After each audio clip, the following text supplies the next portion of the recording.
नमस्कार, colonel Ajay CEO Ajay astro money group first global astro finance digital channel से आपसे मुखातिब होता हूं। आज 22 नवंबर सन 2023। दोस्तों, स्पाइसेस के अंदर चाहे जीरा, धनिया, लाल मिर्च, काली मिर्च, छोटी बड़ी इलायची, सौंफ, मेथी, अजवाइन, राई, इन सभी पर अपडेट और विश्लेषण देने वाला देश का पहला चैनल। दोस्तों, हमने आपको याद होगा, हमने धनिया जीरा के ऊपर एक अग्रिम अनुमान 4 अक्टूबर को दिया था मुंबई बायर्स इंटरनेशनल यानी global buyers and seller meet पे, और यही कहा था कि अक्टूबर 15 के बाद में कभी भी मसालों में तेज़ी की संभावना बनेगी, साथ साथ सोयाबीन एवं सरसों में भी तेज़ी की संभावना बन सकती है। अक्षरत वैसे ही हुआ। देखिए कि यदि आप अक्टूबर महीने के प्रथम सप्ताह और आज के भाव देखेंगे तो चाहे वो जीरा हो, चाहे धनिया हो, चाहे सोयाबीन हो, चाहे सरसों हो, चाहे पाम तेल हो, इसमें शानदार तेज़ी बनी है। हमारा एक बार पुनः अनुमान सही साबित हुआ। दोस्तों, यदि आप अग्रिम अनुमान और विश्लेषण चाहते हैं तो उसके लिए विशेष रिपोर्ट के लिए संपर्क करें। गौरतलब है, तेज़ी आने के बाद तेज़ी और मंदी आने के बाद मंदी कहने से कभी किसी को फ़ायदा नहीं हुआ है। अब खबर निकल के आ रही है कि गुजरात में धनिये की बिजाई 62% से अधिक पिछड़ गई है। गुजरात कृषि विभाग के जो आंकड़े जारी किए हैं उसके मुताबिक अभी तक की अवधि में गुजरात में धनिये की कुल 35,800 हेक्टेयर में बिजाई हुई है। और यदि हम पिछले साल समान अवधि में देखें तो 96,600 हेक्टेयर की बिजाई हुई थी, जो इस बार घटकर 35,800 हेक्टेयर में हुई है, जो लगभग 62% कम है। इससे यह भी पता लग रहा है कि पिछले सीजन की तुलना में इस बार अभी तक गुजरात में धनिये की बिजाई 59,800 हेक्टेयर या 62.55% पिछड़ गई है। इस बार धनिये की बिजाई में एक और उल्लेखनीय खास बात यह है कि मध्य गुजरात को छोड़कर गुजरात के अन्य सभी प्रमुख उत्पादक क्षेत्रों में ये पिछड़ रहा है।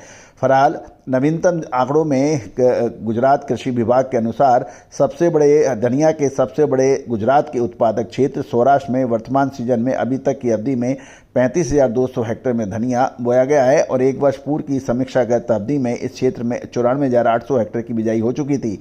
इससे यह स्पष्ट है कि बीते सीजन की समान अवधि की अपेक्षा इस बार सौराष्ट्र में धनिये की बिजाई 59,600 हेक्टेयर या 62.6% की गिरावट दर्ज हो रही है।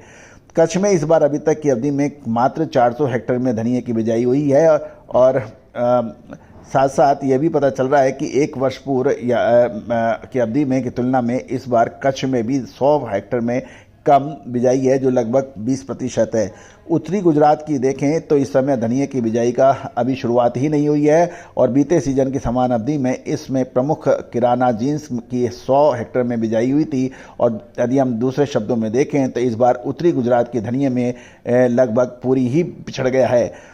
इसके विपरीत यदि हम देखें, गुजरात ही ऐसा एक उत्पादक राज्य है जिसमें धनिये की बुआई सामान्य हुई है। अपने नवीनतम आंकड़ों में कृषि विभाग बता रहा है कि चालू सीजन में अभी तक की अवधि में मध्य गुजरात में धनिये की 200 हेक्टेयर में बुआई है, और पिछले साल समान अवधि में सेम 200 हेक्टेयर में हुई थी, तो वहाँ पे परिवर्तन नहीं है।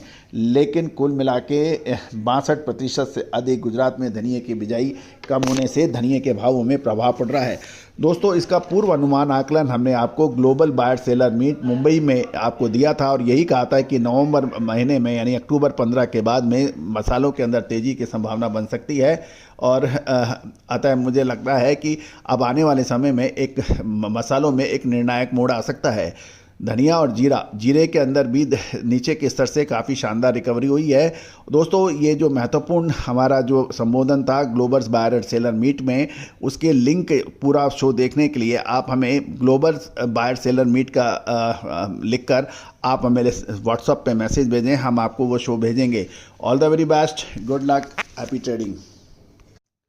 दोस्तों, एक और महत्वपूर्ण बात, यदि आप इस मसाले चाहे जीरा, धनिया, लाल मिर्च, काली मिर्च, छोटी इलायची, बड़ी इलायची, अजवाइन, सौंफ, इन सभी की विशेष जानकारी चाहते हैं तो आप हमसे संपर्क कर सकते हैं। All the very best, good luck, happy trading.